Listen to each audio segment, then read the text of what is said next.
Start Uh, करते हैं। Hello and welcome to everyone. So, you might be wondering that what we have come up with. So, the thing is that हम for a student जब वो एक phase से निकलता है, जब उसकी पढ़ाई होती है, तो उसके बाद जो प्रैक्टिकल वर्ल्ड में एंटर करते हैं, तो बहुत सारी एक्सपेक्टेशंस रहती है, बहुत सारे बबल्स रहते हैं, कुछ बबल्स बर्स्ट होते हैं, कुछ एक्सपेक्टेशंस फुलफिल होती है। तो with an intent to show before you और टू प्रेजेंट बिफोर यू कि भाई प्रैक्टिकल लाइफ में होता क्या है, एग्जैक्ट जो स्टेप्स लिए जाते हैं कि भाई जब अगर कोई बोल रहा है कि he is in a state audit और he is in investment banking, तो वहां पे क्या काम कर रहे हैं, तो will get to know with this platform. So therefore will see ahead. Now, why we have come up with this platform? So this platform, as I said, that it will help us hear out the experience of the people working in the industries. तो जो वो काम कर रहे हैं, they'll come up with us, they'll share their insights with us, and more than that, we'll get to know what are the exact fields there are in the fields, in the CA field as well as in other walks of life. Most of the time, we won't be able to decide on what to do or what to choose ahead because we don't even know what exactly the fields are there in the market. So we'll get to learn various things about that aspect as well from these sessions. And yeah, so there are many misconceptions. So right from top organization, when I say top organization, you would have already got it. So there are many misconceptions that will clear through these sessions. And yeah, we'll also get to learn from their experiences as well, because most of the time things are either hyped or they are actually that great which we are not aware. So we'll get to know all these things through these sessions.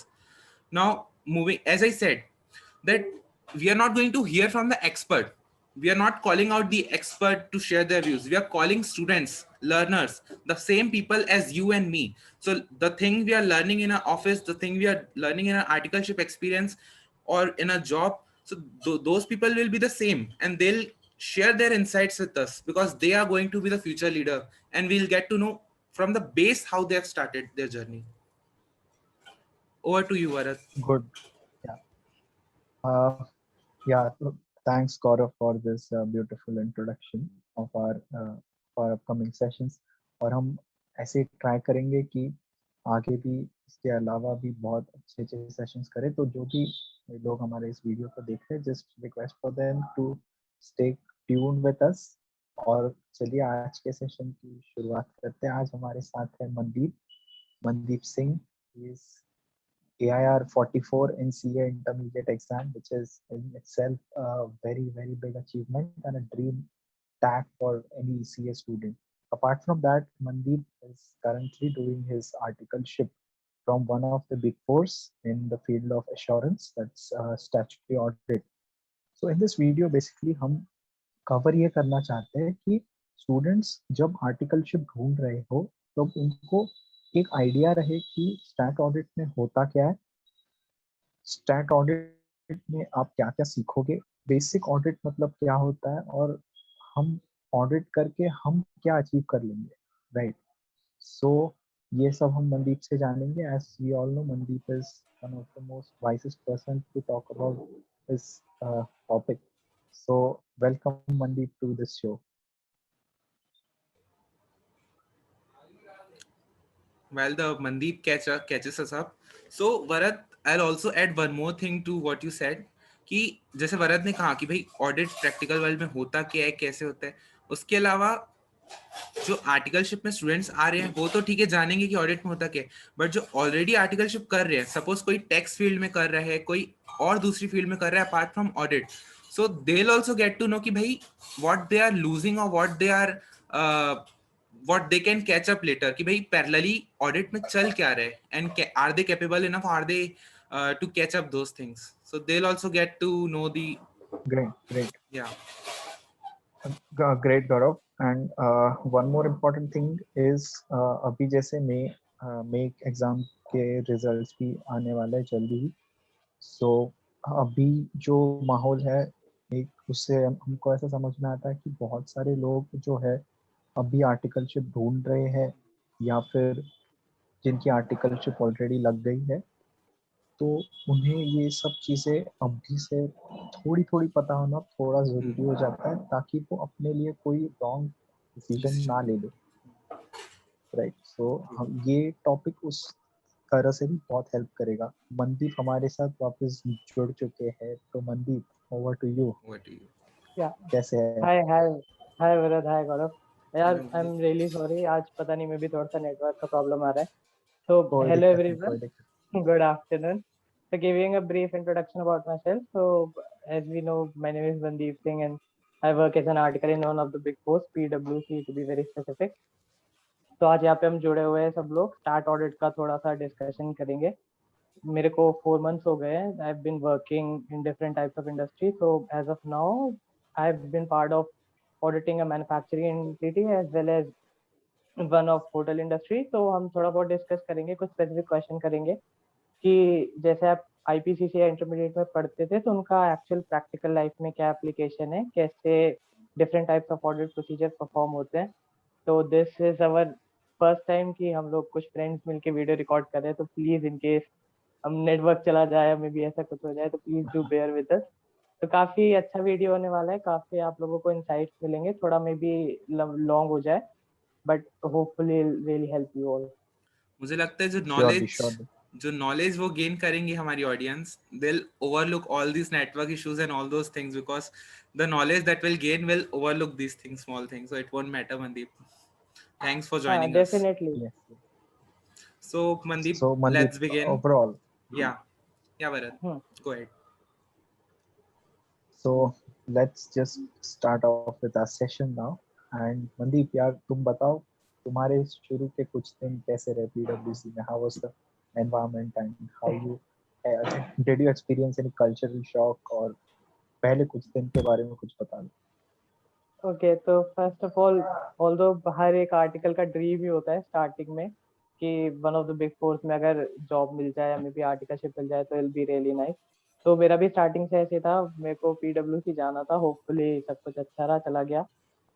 Articleship start हो गई। Initially 9-10 days बहुत ही ज्यादा अजीब थे, because क्योंकि first place होती है, आप धीरे धीरे एडजस्ट कर रहे होते हो डिफरेंट जगह पे। स्टार्टिंग में मेरे को काम भी शायद उतना अच्छा नहीं मिलता था, मेरे को बस वाउचिंग वेरिफिकेशन इनवॉइस का मिलता था कि इनवॉइस के अमाउंट चेक कर दो, पीओ से परचेज ऑर्डर से मैच कर लो उनको। तो स्टार्टिंग के 9-10 डेज में मेरे को लग रहा था भाई मैं क्या कर रहा हूँ, I should try somewhere else, maybe I am at the wrong place.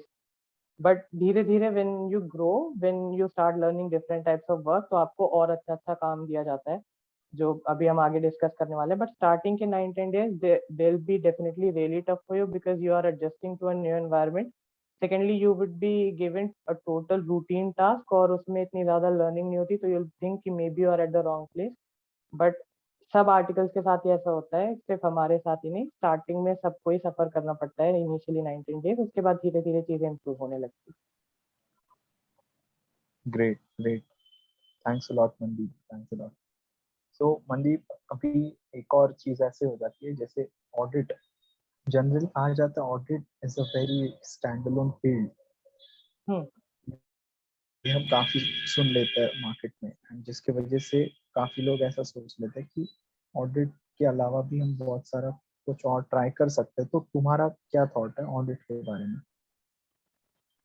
तो I have joined in start audit. मेरे को स्टार्टिंग से तो इतना नॉलेज नहीं था डिफरेंट डिफरेंट फील्ड्स का कि आर्टिकलशिप में कहाँ कहाँ पे ज्वाइन किया जा सकता है। जैसे आजकल बहुत सारी फील्ड्स हैं, may be financial due diligence, taxation, तो ऑल दो सबको पता होता है। तो स्टार्ट ऑडिट में ऐसा परसेप्शन भी है कि in case if you are joining start audit तो you will get exposure of different industries. तो इनिशियली आर्टिकलशिप स्टार्ट ऑडिट से ही करनी चाहिए अगर आपको डिफरेंट डिफरेंट इंडस्ट्रीज का एक्सपोजर लेना है। ऐसा नहीं है कि टैक्स में नहीं मिलता, बट एज एन ऑडिट वही वाला फील्ड है ना, जब पे अगर इनकेस 500 आर्टिकल्स आर ज्वाइनिंग तो 400 विल ज्वाइन स्टार्ट ऑडिट। तो डेफिनेटली वहाँ पे क्राउड थोड़ा सा ज्यादा है। उस पर थोड़ा टाइम कंटिन्यू करके then once after knowing different niches and of start audit, तब आप डिसाइड कर सकते हो कि whether you have to continue in it only और whether you have to shift in taxation. और डेफिनेटली आईसीआई भी अलाउ करते हैं कि for 1 year you can shift to different fields और may be different articleship firms in case if you are not enjoying the work और the work environment.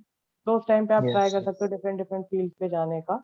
But start audit से अगर start करो तो थोड़ा सा बेटर आई थिंक होता है, एक बार एक्सपीरियंस ले लेना चाहिए। Absolutely, absolutely, very well said Mandeep. जैसे कि यार मैं कहता हूँ ना कि आजकल स्टार्टिंग में ये कंफ्यूजन बहुत ज्यादा रहता है सब में कि हम आर्टिकलशिप किस फर्म से करें, और करें भी तो कौन से फील्ड में करें। तो जैसे कि मनदीप ने कहा, टू समराइज, कि स्टार्टिंग में आर्टिकलशिप अगर कर रहे हो तो stat audit is not a bad field. Industry देख लो, and in case you don't feel comfortable, then you always have option to switch within 1 year, right? Great, great.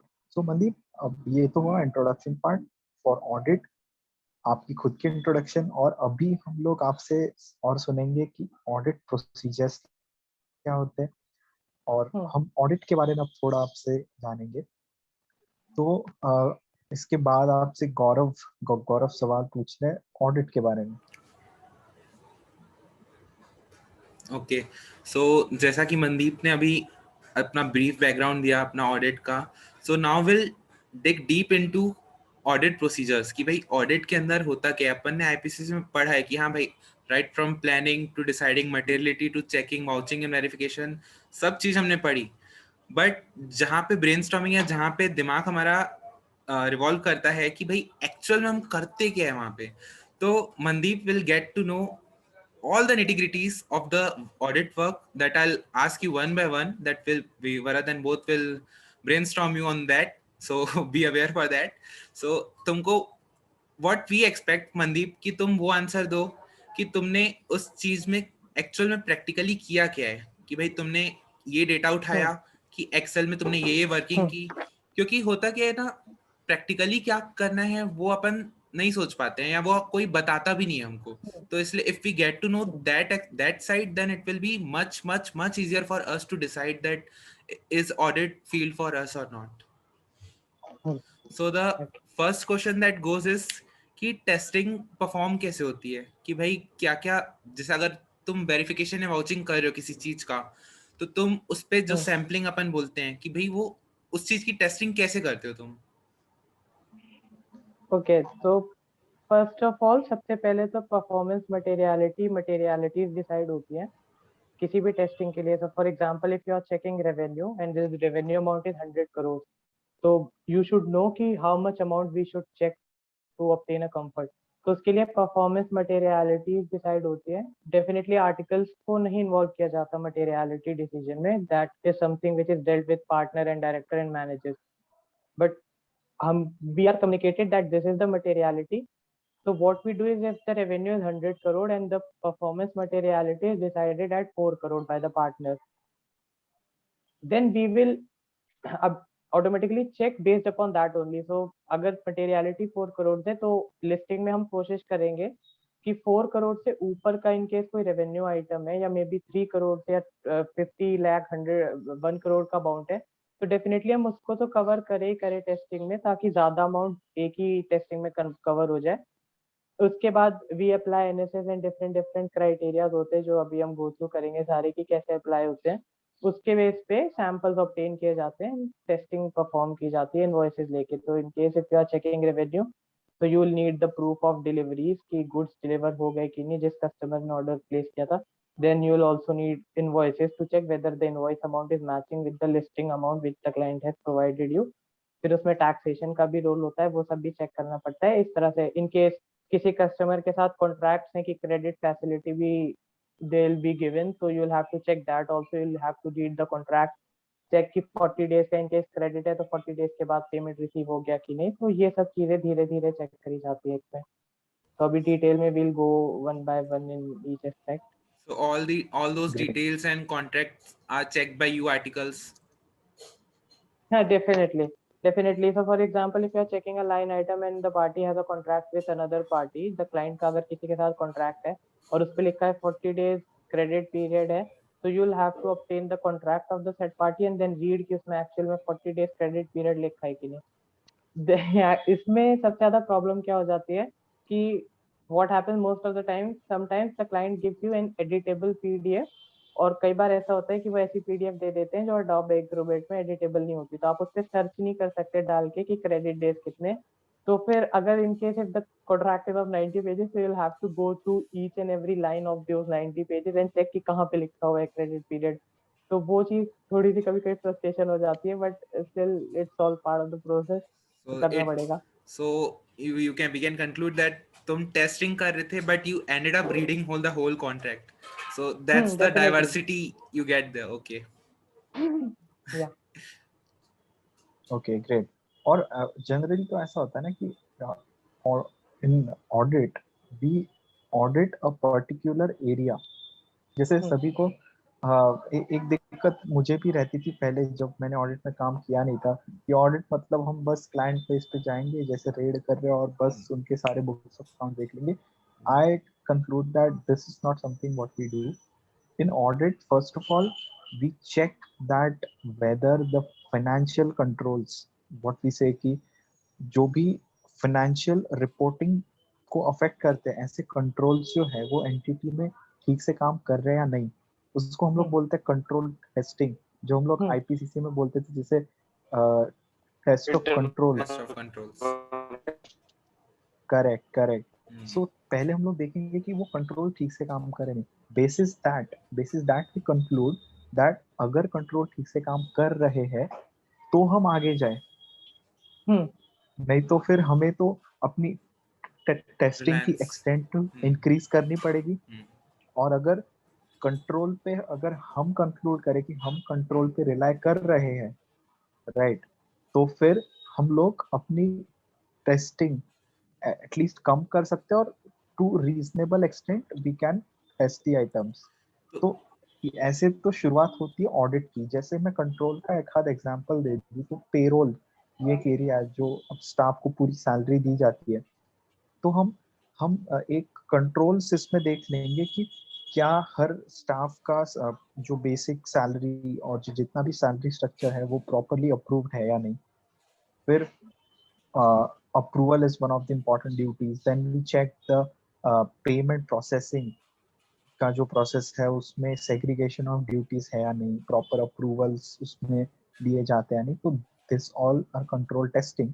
And after that हम articles generally control testing करते हैं. Then we report that are as per our evaluation the controls are operating effectively. And after that we move to substantive testing which we call as test of details. तो ये सब जो test of control test of details IPCC में पढ़ी जाती है, ये सब एक्चुअली रियल में भी होती है. तो ऐसा नहीं कि आईपीसीसी की ऑडिट हम बिल्कुल भी इग्नोर करवा दें. It's very practical. So I guess that's what Mandeep also had experienced in his initial days.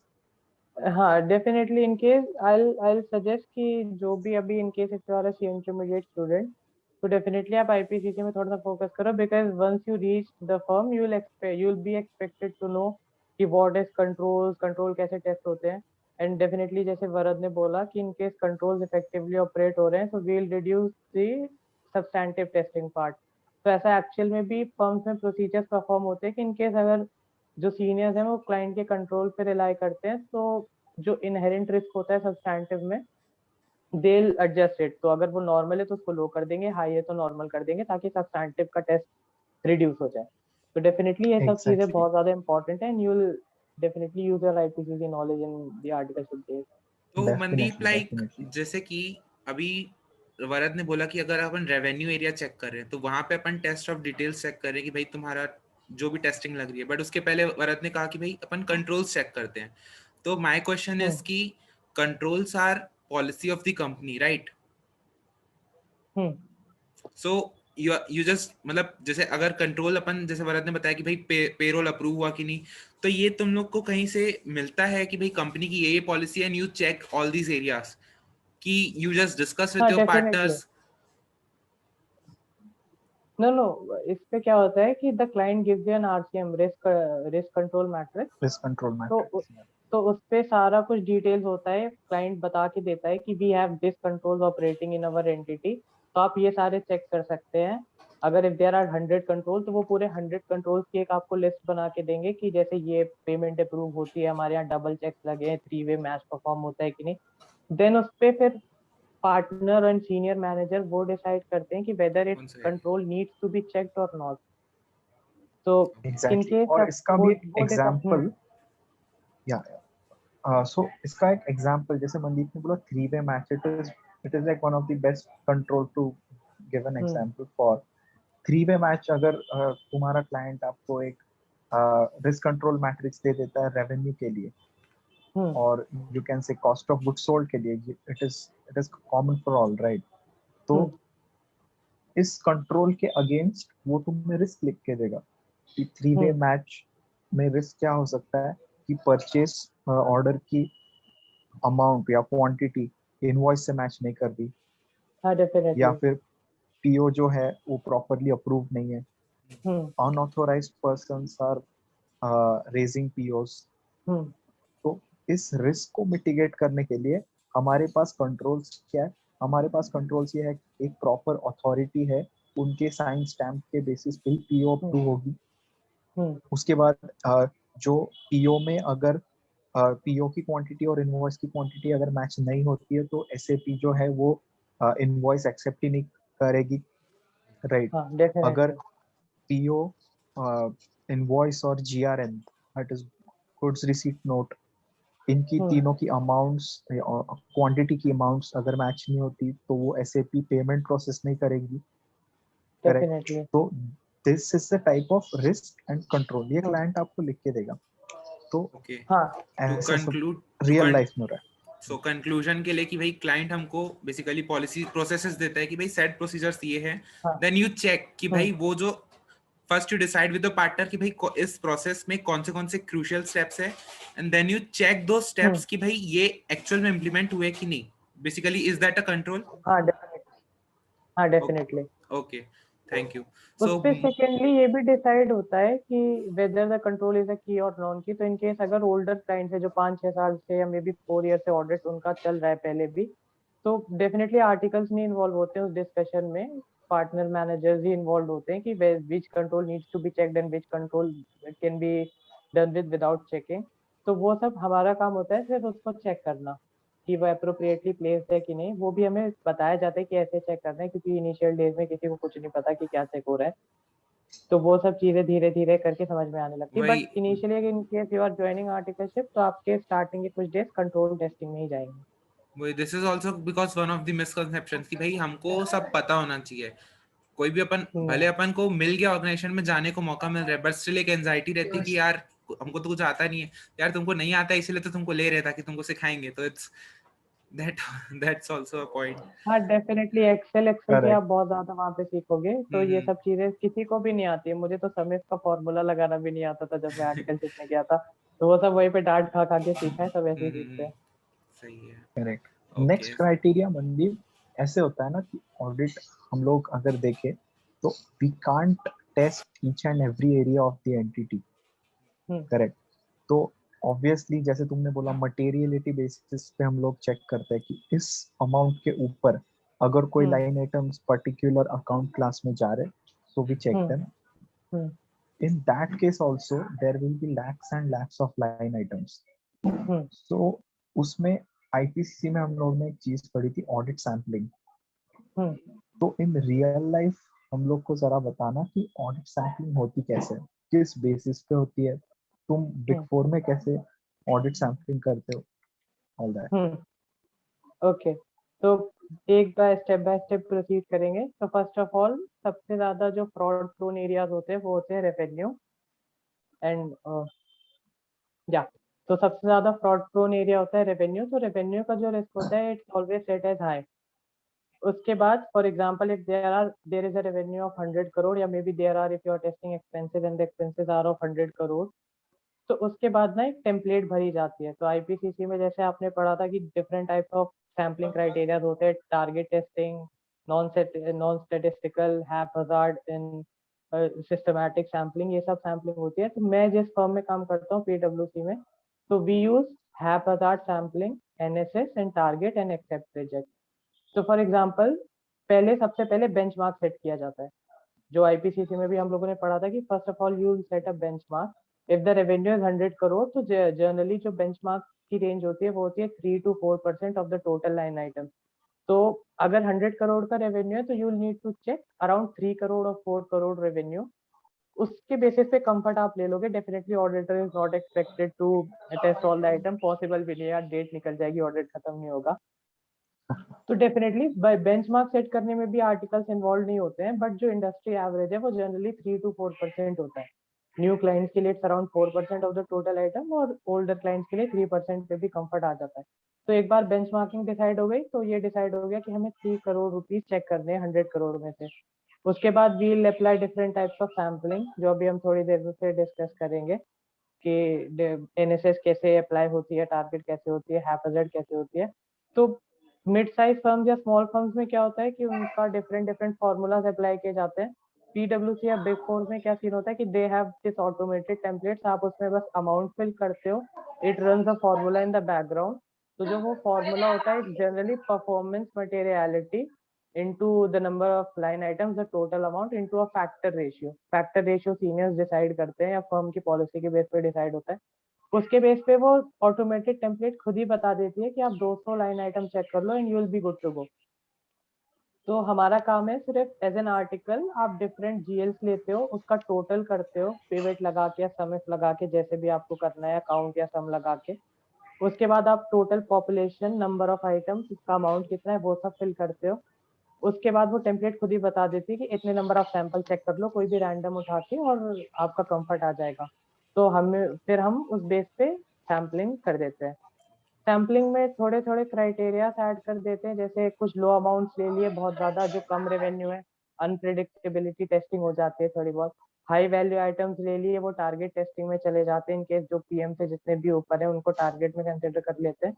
और बाकी बीच के जो सैंपल्स हैं वो सारे नॉन स्टेटिस्टिकल सैम्पलिंग में। तो वो आर्टिकल के डिस्क्रिप्शन पे होता है। ऐसा नहीं है कि मैनेजर ही सैंपल रेस करके देंगे और आपको वही सैंपल चेक करने। Definitely they show a bit of trust on you, तो वो सोचते हैं कि हाँ अगर 200 आइटम निकालने तो अच्छा बच्चा है, वे भी हिल डेफिनेटली कंसिडर कि मुझे कौन कौन से आइटम पिक करने चाहिए, यानी कि सारे एक जैसे ही कर लिए ताकि आसान हो जाए काम, थोड़ा थोड़ा डिफरेंट सब कुछ कवर करना चाहिए। इस तरह से सैंपल निकालते हैं apply your आर्टिकल भी। creativity.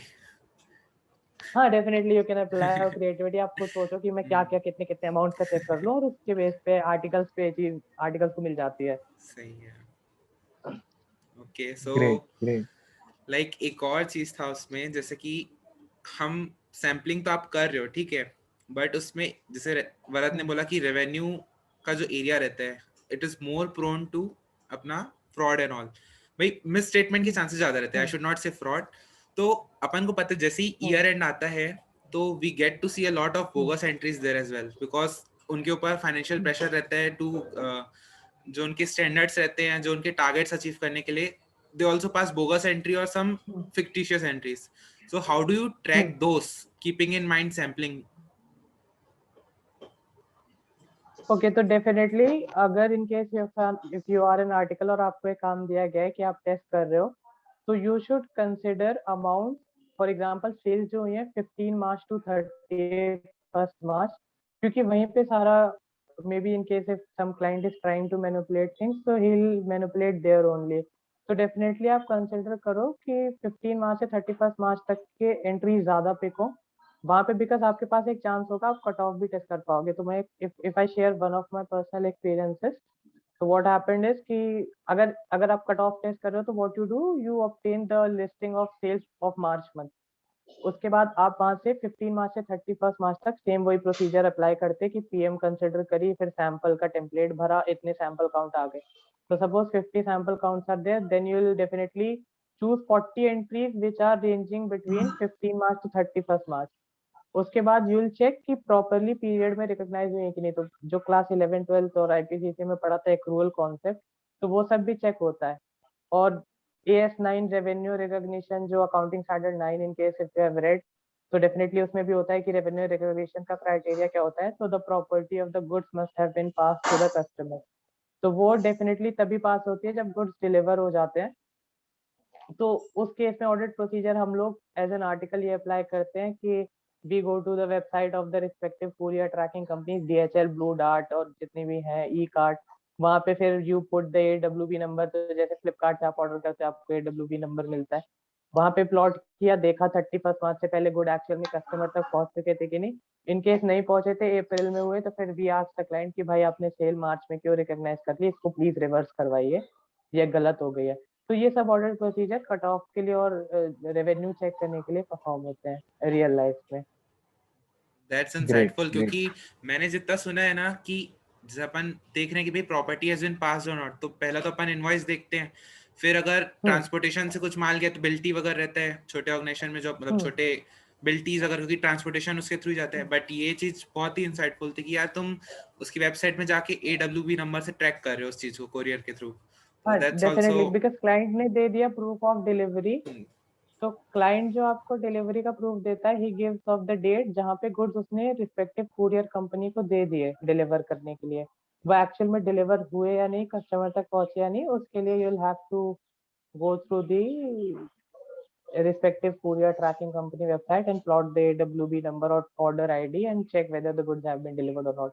यहाँ पे मैं डेफिनेटली एक चीज बताना चाहूंगा, आर्टिकल्स कई बार क्या करते हैं कि इन केस एक दो आइटम जैसे आ रहे हैं जो डिलीवरी अप्रैल में हुई है, तो व्हाट दे डू इज कि चलो इनको हटा देते हैं, कौन चेक करेगा, दूसरे दो कोई और आइटम्स उठा दूसरे दो कोई और आइटम्स उठा लेते हैं चेकिंग के लिए। बट ऐसे नहीं करना चाहिए। इन केस कुछ कुछ चीज आपको गलत दिख रही है तो definitely you should ask the client कि प्लीज आप सेल रिवर्स कराइए या कुछ भी करिए। और in case if the client does not agree, तो हमारे पास है ना स्वॉर्ड, अपने जाके सीनियर मैनेजर से बता दो, वो लोग खुद ही समझ लेंगे। वहां पे फिर एक और पॉइंट आ जाता है कि ठीक है, अगर उसका मटेरियल इफेक्ट नहीं है, इट डजंट मैटर, बट तुम एज एन आर्टिकल उस चीज को पॉइंट आउट कर रहे हो, अपने सीरियल को रिपोर्ट कर रहे हो, तो दैट आल्सो रिफ्लेक्ट्स कि तुम कितने अटेंटिव और तुम कितने अटेंशन पे कर रहे हो उस पार्ट में। तो या डेफिनेटली ये सब छोटी छोटी चीज भी रोल प्ले करती है। सीनियर को पता लगता है कि हाँ इस बच्चे ने 10 सैंपल चेक ट्रू, किए, तो उन 10 का पूरा इसने एक एक अच्छे से इनवॉइस इनवॉइस सब कुछ चेक किया है, तो तो वो चीज अपॉर्चुनिटीज डेफिनेटली भी आपको करनी चाहिए, अकॉर्डिंगली एज इन वो फिर, सैंपल रिप्लेस नहीं करो। ट्रू ट्रू, अपॉर्चुनिटीज भी फिर हाँ अकॉर्डिंगली नेक्स्ट तुमको टाइम फिर देंगे, आप पे थोड़ा रिलाई किया जाएगा। रिलाई किया जाएगा। परफेक्ट। बढ़िया बढ़िया। तो मनदीप, जैसे अपन अभी रेवेन्यू की बात कर रहे थे, तो रेवेन्यू में अपन ने मोस्टली देखा कि कट ऑफ ये एक इम्पोर्टेंट असर्जन हो जाती है, क्योंकि जैसे सेल गलत पीरियड में रिकॉर्ड ना हो जाए। अभी अगर किसी और एरिया के बारे में अगर हम बात करें, जैसे operating expenses, which is also a major area given to articles in the big fours, तो उसमें जैसे कि TDS के कुछ प्रोविजंस होते हैं, जैसे 194J professional fees, 194C contractor. तो इसकी एक बहुत ही इंटरेस्टिंग कोरिलेशन बन जाती है ऑपरेटिंग एक्सपेंसेस के साथ में। तो एक आपका कोई ये एक्सपीरियंस हो कि जैसे आपने TDS के बेसिस पे ओपेक्स चेक किया हो। हाँ तो वैसे to be very honest with everyone, starting में फर्स्ट ईयर आर्टिकल को ओपेक्स का काम जल्दी नहीं मिलता है। You will be given this type of work in second और may be third year, because opex में थोड़ा चेकिंग ज्यादा होती है, थोड़ा ब्रेनस्टॉर्मिंग भी ज्यादा होती है। तो यूजुअली डिपेंड करता है टीम टू टीम पे। बट मेरे केस में क्या हुआ था कि the senior article fell sick for some days, तो काम पेंडिंग पड़ा था, तो I was given opex checking. तो उस केस में ग्रेट। TDS के प्रोविजन डेफिनेटली एप्लीकेबल होते हैं। तो मोस्टली 190 मैंने जो पढ़े थे, जो मेरे केस में एप्लीकेबल हो रहे थे, वो 194 थी contract services and 194J professional services applicable हो रहे थे। तो उसमें आप क्या करते हो कि you obtain N invoice for an expense. तो in case if the nature of expense is related to a particular contract or maybe professional service, तो you as an article would have to determine कि यहाँ पे कौन सा section लगना चाहिए TDS का। अब डेफिनेटली IPCC का सबको उतना उस टाइम तक याद नहीं होता, तो हम लोग भी ऐसे ही गूगल करके रैंडम चेक करते थे कि इस नेचर ऑफ सर्विस पे कौन सा प्रोविजन लगना चाहिए TDS का, उस नेचर की सर्विस पे कौन सा लगना चाहिए। देन ये चेक कि क्लाइंट ने उतना TDS पे कर दिया कि नहीं, डिपॉजिट कर दिया कि नहीं, उतना TDS डिडक्ट कर दिया कि नहीं। तो if so revenue basically suppose, इसके लिए TDS के चालान काफी हेल्प करते होंगे। हाँ डेफिनेटली। चालान तो and what returns. Happens is, हाँ व्हाट हैपेंस इज कि इन केस क्लाइंट ने ओपेक्स की लिस्टिंग दी, आपने 100 सैंपल्स पिक करे, उसमें से 50 में TDS के प्रोविजन अफेक्ट हो रहे थे, तो you will have to check कि 194C लग रहा था, J लग रहा था, या रेंट है तो 194I लग रहा था क्या। उसके बाद आप TDS की क्लाइंट से लिस्टिंग मांगोगे देखने के लिए कि TDS एक्चुअल में उनकी लिस्टिंग में आ रहा है कि नहीं, और परसेंटेज मैच करोगे। गुड। तो अगर 1 लाख का एक्सपेंस था, 194J में इनकेस 2 या 2.5% रेट लग रहा है, अभी मेरे को इतना याद नहीं है, तो यू विल चेक कि 2500 या may B 3000 rupees TDS cut चुका है कि नहीं। अब लिस्टिंग में दिख गया कि कट गया तो you last for TDS challan and return की रिस्पेक्टिवली डिपॉजिट हो गए हैं कि नहीं। इन केस क्लाइंट ने उस रेट पे नहीं काटा है टीडीएस तो यू लास्ट की अगर 194C के अंदर सपोज 5% रेट है तो why you have deducted the TDS at 2%। तो क्लाइंट उसके बाद आपको एक्सप्लेनेशन देंगे कि we have lower rate certificate for with the said party, हमारे पास एग्रीमेंट है उनके साथ कि deduct the TDS at a lower rate. जो आईपीसीसी में भी हम लोगों ने पढ़ा था कि लोअर रेट पे टीडीएस के एग्रीमेंट बनते हैं, उन पे लोअर रेट करेक्ट, टीडीएस काटते हैं। तो फिर आप वो लोअर यस, रेट सर्टिफिकेट्स लोगे, you will have to check कि उसमें टीडीएस का परसेंटेज एक्चुअल में होना कितना चाहिए था, कितना उसमें जो लिखा है। 197 में पढ़ते हैं आईपीसीसी में, आई थिंक 196 भरत को याद है, मेरे को इतना अभी तक तो याद नहीं, मैं तो गूगल कर लेता हूँ। तो इस तरह से सारा बढ़िया, कुछ चेक होता है। एक बार लोअर रेट सर्टिफिकेट मिल गया तो उसके बाद यू कैन रिलाई डेफिनेटली कि हाँ इतना टीडीएस कटना चाहिए था, कट गया है, चालान डिपॉजिट हो गया है, रिटर्न फाइल हो गई है, तो सब कुछ ऑल इन वन प्लेस है, सब कुछ सेटल्ड है, कोई इशू नहीं है। इन केस नहीं है तो फिर डेफिनेटली सीनियर्स को रिपोर्ट करो, they will ask the client. Great, great, great, Mandeep. Moving to your next experience in audit, basically what happens is the financial statements as a whole are formed due to journal entries. That is, the journal entries are basically the base for which from which the financial statements are formed. So मैंने generally देखा big four में journal entry testing एक perform की जाती है, तो उसके बारे में आपका क्या ख्याल है? ओके, तो मेरे फर्स्ट क्लाइंट तक मेरे को जर्नल्स का काम नहीं मिला था, वहाँ पे जर्नल एंट्री का काम कोई सीनियर आर्टिकल करती थी। बट सेकंड क्लाइंट में जहाँ पे अभी मैं हूँ, होटल इंडस्ट्री क्लाइंट, तो वहाँ पे जर्नल्स का काम मेरे को मिला है काफी, इनफैक्ट काफी हद तक मिला है। तो I am with the senior associate and we both check journals sometimes. तो वहाँ पे क्या होता है कि एट बिग छोटी फर्म्स का तो डेफिनेटली सीनियर्स ही आइडेंटिफाई करते हैं कि क्या सस्पिशियस लग रहा है, क्या नहीं लग रहा है। बिग फोर्स में या मे बी जो बड़ी फर्म्स होती हैं, they have their own software for it. तो डेफिनेटली पीडब्ल्यूसी के पास भी उनका एक सॉफ्टवेयर है जिसमें कुछ क्राइटेरियाज जो सीनियर मैनेजमेंट, सीनियर पीपल डाल देते हैं, पार्टनर या मैनेजर्स, कि in case if a journal entry is following this criteria तो it's suspicious and we need to check it.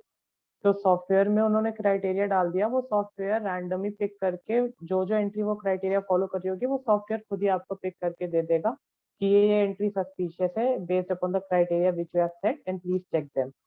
तो you are as an article आप सिर्फ टेस्टिंग में इन्वॉल्व रहोगे। तो इनिशियल डेज में मेरे पास मे बी 10-15 सैंपल्स आए थे, कोई प्रॉब्लम नहीं थी, 10-15 सैंपल्स मैंने चेक कर दिए एंड वो ठीक निकल गए। उसके बाद क्योंकि we are part of a PCOB client, तो वो यूनाइटेड किंगडम का क्लाइंट है। तो व्हाट दे डिड कि अब फिर उन्होंने नेक्स्ट स्लॉट में मे बी 400 समथिंग एंट्रीज भेज दी जर्नल्स चेक करने के लिए। तो देन आई थॉट कि यार 400 और मैं तो चेक नहीं कर पाऊंगा, डेफिनेटली मेरे लिए पॉसिबल नहीं है इतनी सारी चेक करना। तो फिर व्हाट वी डिड इज हम ग्रुप कर देते हैं उन एंट्रीज को कि इतनी एंट्रीज पेरोल से रिलेटेड है, इतनी एंट्रीज रेवेन्यू से रिलेटेड है, इतनी एक्सपेंस से रिलेटेड है। And then we prepare an example जिसमें हम अपने सीनियर्स को एक्सप्लेन कर रहे होते हैं कि सर क्यों ये पूरा प्रोसेस नॉर्मल है, क्यों हमें ये चीज नहीं चेक करनी चाहिए। बट वो इंसिस्ट और कर रहे होते हैं कि जनरली चेक उसे करनी चाहिए। नॉर्मली प्रूफ हाँ कर ही देते हैं कि ये नॉर्मल है। हाँ, नॉर्मली प्रूव करने के लिए you will have to ask the client for help. उनसे पूछो कि प्लीज ये आपका कैसे हो रहा है। जैसे for example if the client is passing an entry expense account debit to revenue account, तो कोई नेचर का एक्सपेंस डेबिट कर दिया, सिमिलरली रेवेन्यू क्रेडिट कर दिया, तो डेफिनेटली वो सॉफ्टवेयर सस्पिशियस फ्लैग कर देगा, बिकॉज इससे एंट्री को देख के लग रहा है कि एक्सपेंस भी ग्रॉस अप कर रहे हैं एक ही एंट्री में और रेवेन्यू भी ग्रॉस अप कर रहे हैं, तो फिक्टिशियस एंट्री है। तो then you will go to the client, ask them कि सर आपने प्लीज ये बताइए एंट्री क्यों पास करी। देन ही विल एक्सप्लेन कि हमारे यहाँ पे ऐसा प्रोसीजर है, ऐसे होता है, वैसे होता है। You will prepare an entire Excel sheet step by step, ताकि आप अपने पार्टनर या सीनियर को एक्सप्लेन कर सको कि मैम या सर जो ये प्रोसेस है और this is a completely normal process. तो इसके अंदर जो आपने 50 एंट्रीज फ्लैग कर रखी प्लीज इनको हटाइए, थोड़ा हमारा काम भी रिड्यूस करिए। तो इस तरह से पूरा जर्नल एंट्रीज का टेस्टिंग होती है, जिसपे एंट्रीज आपको सीनियर्स प्रोवाइड करेंगे। You will have to check, you will have to prepare an example कि why it is normal and we should not check it. और नेक्स्ट टाइम से धीरे धीरे एंट्रीज कम होती जाएंगी। जब जो एरियाज आप एलिमिनेट करते गए तो नेक्स्ट टाइम से वो चेक नहीं करने पड़ेंगे, तो you will be in a better place. So Great. you are Thanks. basically countering ki why we should not check those journal entries. So in a way you are, see, your senior wants you to check all those journal entries, ठीक है, and तुमको बताना है कि क्या उसमें deficiencies है. So you go reverse way कि भाई तुम देख लेते हो कि भाई क्यों ये नहीं करना चाहिए, मतलब क्यों इसकी चेकिंग नहीं होनी चाहिए. तो बट उसके लिए तुम क्या कर रहे हो कि जो 2-3 एंट्रीज तुम पकड़ रहे हो उसको स्टार्ट टू एंड तक तुम चेक कर रहे हो ना. तो अल्टीमेटली कहानी इस तरफ से पकड़ो, इस तरफ से वही हो जा रही है बात शायद, if I'm not wrong. हाँ डेफिनेटली, एक एंट्री आप पूरी चेक करोगे Start ऊपर to से end, नीचे हाँ. तक, और पूरा जैसे उसमें जितना भी, जैसे there is a payroll entry, तो अगर आपने एक पिक करी तो you will have to check contract, employ agreement letter, pay register, the journal ledger lines, then reconciling it with PB and pay register to perform 3-way match. ये सारा process आप perform करोगे, then you will go with to your senior and explain कि see this is the process which I have documented and it's completely normal process, बहुत सारे clients में होता है, तो we should not maybe check it. और definitely यार client भी एग्री नहीं करेगा कभी भी. 400 एंट्री लेके उसके पास पहुंच जाओगे तो वो पहले तो एज एन आर्टिकल तुम्हें भगा ही देगा कि गो टू हेल्प. मैं अपने सीनियर से डिस्कस कर लूंगा, तुम्हारा इन्वॉल्वमेंट की जरूरत नहीं है. तो वही एट द एंड यही हमारे पास एक ऑप्शन बचता है कि क्लाइंट को भी सर्विस देनी है, तो डेफिनेटली उनका भी कुछ टाइम ना वेस्ट हो. 400 एंट्रीज के सैंपल प्रोवाइड करना, it's a very big task and no one would agree to, because as an article you are just doing audit but the client has lots of work to do. तो वहां पे फिर you have to prepare an example, explain, और उसके बाद client भी satisfy हो जाता है कि हाँ 2-4 एंट्री का बैकअप में दे सकता हूँ डेफिनेटली, बट इतनी सारी का नहीं दे पाऊंगा. तो इस तरह से फिर at the end conclusion arrive होता है कि ठीक है हमें नहीं चेक करनी चाहिए, ये process normal. Great. Okay, so that was really insightful, Mandeep. And I think कि कोई भी फील्ड ले लो तुम, चाहे ऑडिट ले लो, उसमें इतना कुछ है बात करने को. तो मुझे लगता नहीं कि हम हर उस एस्पेक्ट को कवर कर सकते हैं या कुछ करेंगे, but few things that I want to ask, क्योंकि तुमने 4 से 5 महीने एक्सपीरियंस हो गया तुमको ऑडिट का. तो इफ नॉट तुमने वो वर्क किया और तुमने एटलीस्ट अपने सीनियर्स को देखा होगा, उनसे बात किया होगा, तो तुमको एक ओवरऑल पर्सपेक्टिव मिला होगा कि यार ऑडिट में क्या क्या काम है, क्या क्या करना है, क्या क्या सीखने को है. बट उसके अलावा मैं जानना चाहता हूँ कि भाई कुछ ऐसे ड्रॉबैक्स, कि भाई कुछ ऐसी चीजें जो शुरू में तो नो डाउट बड़े बड़े क्लाइंट्स को देख के हमको लगता है, बड़ी बड़ी एंटिटीज को देख के लगता है, बहुत एक्साइटमेंट होता है, बट वो एक लेवल तक रहता है कि भाई 1 या 2 महीने के बाद फिर वो मोनोटोनस होने लगता है, क्योंकि तुम वही काम फिर से कर रहे हो, even though the client is big, but तुम्हारे लिए तो काम वही है ना. तो मैं जानना चाहता हूँ कि व्हाट आर द ड्रॉबैक्स और what are your thinking about the same. Okay, तो फर्स्ट ऑफ ऑल जो सबसे बड़ा ड्रॉबैक है, definitely the work is monotonous and routine. Because for example if you are allocated on a very big client, similarly big four के पास mostly बहुत बड़े client होते हैं, you are allocated for maybe 6, 7 or maybe 8 months for on one single client only. मेरा personal example consider किया जाए, so I am allocated on a client for maybe 1.5 years. तो डेफिनेटली क्वार्टर वाइज रिपोर्टिंग हो रही होती है. पहले quarter में तो आपने सीख लिया कि क्या क्या एरियाज हैं.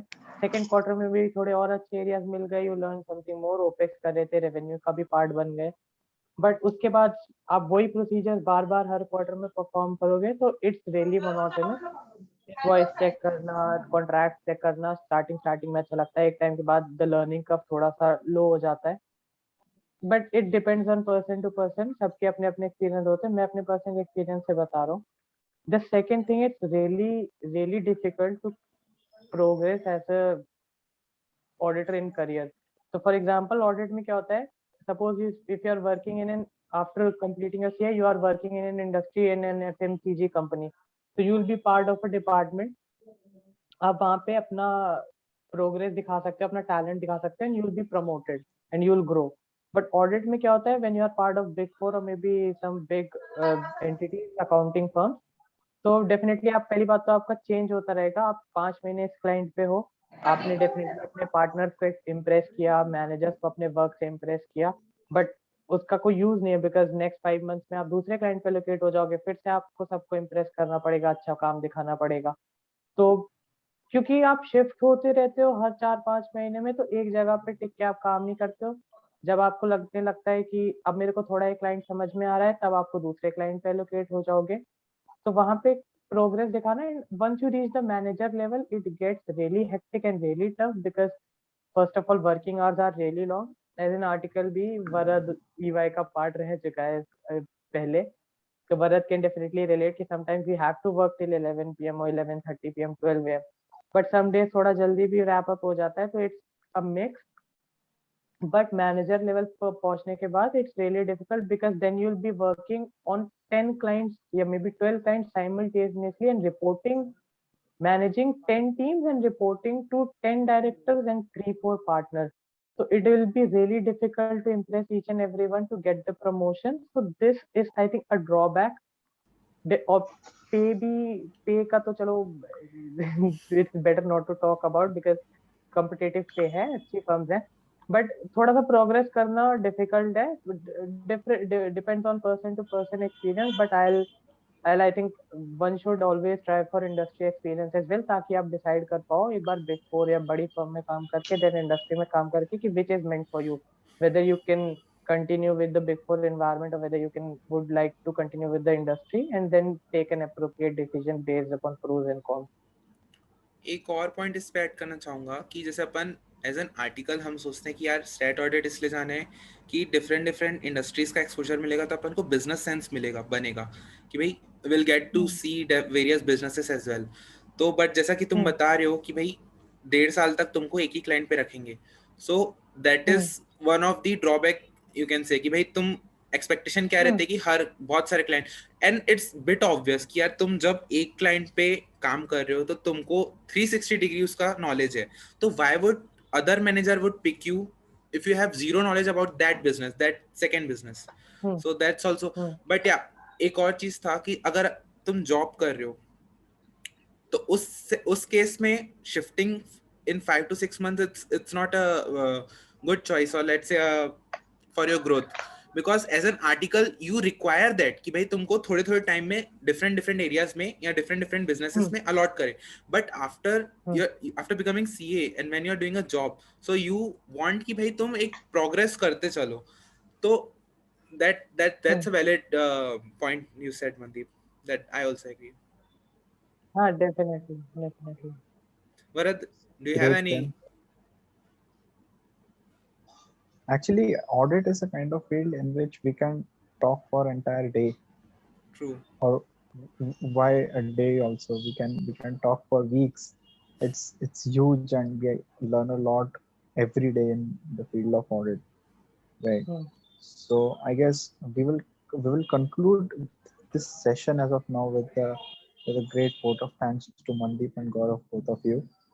Thanks a lot, Mandeep. Yes. And obviously, this is something which is just a beginning. Mandeep will be coming back in our next sessions again, and there we will go deeper into the field of audit.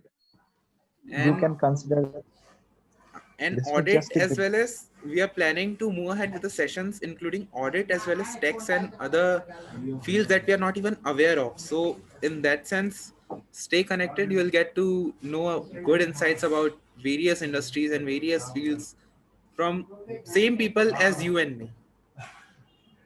Sure, so definitely before concluding, जो भी लोग आप लोग ये video देख रहे हो, so please just know कि we are planning to bring on different articles from different firms with different experiences, small size, maybe some good mid-size firm and big fours as well. ताकि आपको we'll be bringing articles from tax, audit, financial due diligence and different fields, so that जो videos ये continuity में in case if you are watching, you'll be in a better position to decide कि which field is attractive for you, which field is you finding that yeah it's worth it. So definitely आप please हमारे साथ बने रहिए, खेलते रहिए कौन बनेगा article.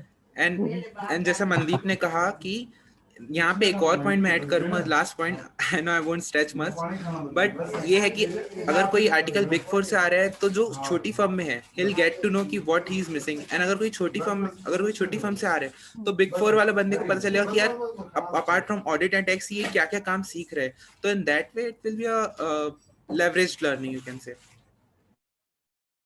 Definitely, because see what happens is mid-size firm या small firm में what happens is कि आर्टिकल्स को बहुत अच्छा एक्सपोजर मिल रहा होता है, बट स्टिल ये they have this in their heart कि मे be inferiority, yeah. Big four में होता तो डिफरेंट बात होती है, या but that's not the case. Definitely बहुत सारे आर्टिकल्स हैं जिनको हमसे भी बहुत अच्छा एक्सपोजर मिल रहा है, जो जुड़े हुए हैं। वरद और गौरव भी यहाँ पे मिड साइज फर्म्स में है, और उनको डेफिनेटली मेरे से बहुत ज्यादा exposure है, being really very honest with you. So definitely it depends, and we'll try to bring different categories of people so that you can know कि क्या चीज, क्या options आपके लिए better रहेंगे, then you can decide accordingly. So maybe I think it's the time to bid goodbye to everyone, and we'll meet Sure. next week or maybe in after some short span of time. Yeah. Great. Okay. Great. Let's conclude. Yeah, sure. Concluding.